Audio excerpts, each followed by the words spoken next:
থোকায় থোকায় ধরেছে গাঢ় লাল রঙের আঙুর। আধুনিক পরিচর্যা, প্রয়োজনীয় সেচ ব্যবস্থা ও রোগবালাই নিয়ন্ত্রণের মাধ্যমে সফলতা পেয়েছেন চাঁপাইনবাবগঞ্জের চাষিরা।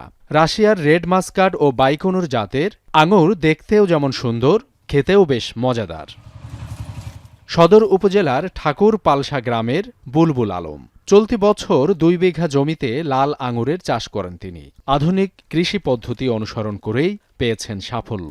বাগান দেখতে প্রতিদিনই ভিড় করছেন অসংখ্য মানুষ, আগ্রহ দেখাচ্ছেন চাষের। তা আসলে অবাক করা জিনিস, অনেক আঙ্গুর ধরে আছে লাল লাল, খাইতেও খুব সুস্বাদু। আমার মন থেকে যে আমি চাচ্ছি যে আমিও এই আঙ্গুরের বাগান করব। আঙ্গুর ফল দেখে খাওয়ার পরে অবশ্যই আমি উদ্বুদ্ধ হয়েছি। না, আমরা এখানে ২ বিঘা জমি করেছি। আমাদের প্রাথমিক না বোঝার কারণে কিছু আমাদের সমস্যা হয়েছিল। বর্তমানে আলহামদুলিল্লাহ এবেকার ভালো একটা হয়েছে এখানে। বাণিজ্যিকভাবে এই আঙ্গুর চাষের সম্প্রসারণ ঘটানো গেলে কৃষিতে নতুন সম্ভাবনা তৈরি হবে। এতে একদিকে বাড়বে যেমন আয়, অন্যদিকে কমবে আমদানি নির্ভরতা, বলছেন কৃষি বিভাগের কর্মকর্তারা। এটা স্বাদ অনেকটাই ভালো এবং বেয়ারিংও ভালো হচ্ছে।